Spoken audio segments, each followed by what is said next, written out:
Ne vem za vas, ampak jaz se na daljšo pot najlažje pripravim, tako da si najprej napišem seznam vseh stvari, ki jih bom vzel s sabo in šele potem jih grem nabirati pa tlačiti v kovček. Zakaj vam to govorim? Ker se mi zdi, da je Renault pri snovanju tele notranjosti za Austral izbral drugačno taktiko, tako manj logično. Se mi zdi, da so najprej naredili notranjost, potem pa šele šli preverjati, če so sploh vključili vse elemente. Naprimer, a imamo ročko za brisalce? Imamo. A imamo prestavno ročko? Nimamo, ampak pa jo dajmo tle zraven gor. Super. Kaj pa gum za nastavljanje glasnosti radia? Na volanu v bistvu ni prostora, ja nič, pa dajmo še eno ročko, kar tle zraven. Sej bo okej. Ne, pač ne bo, ker imam zdaj na čist malo prostora 3 ročke in ko se hočem zjutraj odpeljati od doma, po nesreč zmeri pržigam brisalce, mogoče bi mogel narediti tako. No ali pa tole, nastavljiv oziroma premičen naslon za roke. Krasna ideja in zelo uporabna, ampak potem so ugotovili, da nikamor niso postavili odložišča za plastenke in so rekli, ja nič, ga dajmo pa kar sem. Če bi bila to vroča kava, bi bil zdajle kar fejst jezen.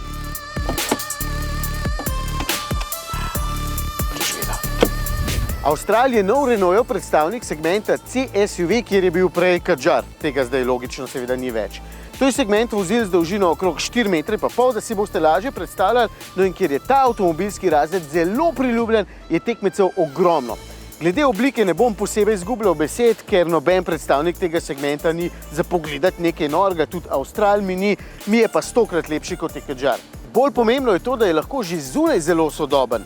Serijske so LED luči, ob doplačilu bodo te celo matrične, izdeluje jih ljubljanska Hela in so zakon. No, tale jih nima, kar je malo škoda, ampak že te navadne ledice svetijo zelo dobro, vas ne rabi nič skrbeti. LED luči so tudi v bistvu zadaj.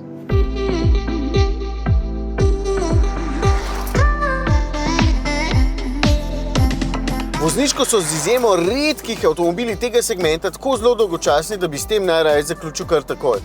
Cupra Formentor nekoliko izstopa in mi je v bistvu zelo všeč, ker zna biti med vožnjo tudi malo zanimiva, ostali so pa generično vozne gmote, ki zmorejo vse in hkrati nič. In to je tudi najboljši opis voznih lastnosti Renaulta Austral. Zapeljati je prijeten, podvoz je lepo blažine ravnine in pretresanja ni preveč, pa v zavojih ne boste imeli občutka, da se bo prevrnil, ker je lepo zanesljiv. Povsem na nivoju konkurence je in nič mu ne manjka. Obenem pa tako kot skoraj vsi med vožnjo ne vzbudi niti malo čustev. Občutek na volanu je, kot da ga ni, vem, da me bo varno pripeljal do cilja, niti malo pa ne uživam v vožnji. V bistvu mi je vse in zato mi ta segment vozil sploh ni všeč. Se mi zdi, da bo pomenilo, da sem se v življenju že vsega naveličal in z vsem sprijazno, ko si bom zaželel takšnega avta. To je to. Familijo imam, dom tudi, počasi se lahko stegnem. Oziroma ne, vam moram povedati še kaj o motorju in samem pogonu. 3 različno močne alternative so na voljo, 2 blago hibridni in 1 klasičen hibrid.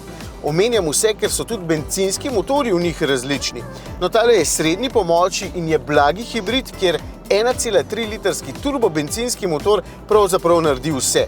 Blago hibridni sklop pomaga pri zagotavljanju energije porabnikom in start-stop deluje malo lepše. Večinoma je motor lepo tiho in vse skupaj deluje skoraj brezšivno, sem pa včeraj nehote očitno našel hitrostno hibo, ko smo se počasi peljali skozi mesto in je sistem cukal kot nor, kot da bi 5-krat v 10 sekundah menjal prestave, pa menjalnik sploh nič ni delal. Očitno je bil hibridni sklop malo zmeden. No, se pravim, najbrž zgolj slučaj, sicer pa ga moram pohvaliti, ker deluje zelo dobro. Tudi dovolj živahen je s 116 kW oziroma 158 konjički. Seveda pa ni noben dirkalnik, ampak nič za to. Porabo imam na testu 7,5 litrov, kar je dejansko dobro, ker električne pomoči skoraj ni, avto pa tudi ni posebej majhen. Menjalnik, ja, deluje, tudi po principu, kot da ga ni.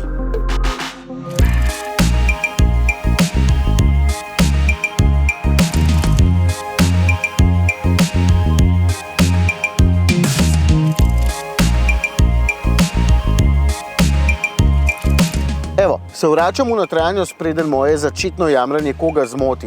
Fini materiali in dobra izdelava, Tale tkanina na sedežih res dobro izgleda in imam tudi občutek, da bo zdržala dolgo. Pa nasploh je ergonomija dobra, zaslon in volan sta enaka kot v električnem Meganu. Tole je pregledno in vedno povezano s spletom, kar pomeni, da vse Googleove aplikacije delajo in se s telefonom sploh ni treba povezati. Tudi fizičnih gumbov je dovolj, čemur namenjam še dodatno pohvalo. Tale del tukaj je res top. Cena? 36.000 je postal kar en standard srednje opremljenih predstavnikov tega segmenta. Pri Australu bi sam hotel imeti še matrične luči spredaj in sistem 4Control, kjer zavijata v bistvu tudi zadnji dve kolesi. 4-kolesnega pogona itak ni sploh na voljo, kar pomeni, da ga ne bi imel. Kar logična odločitev, a ne?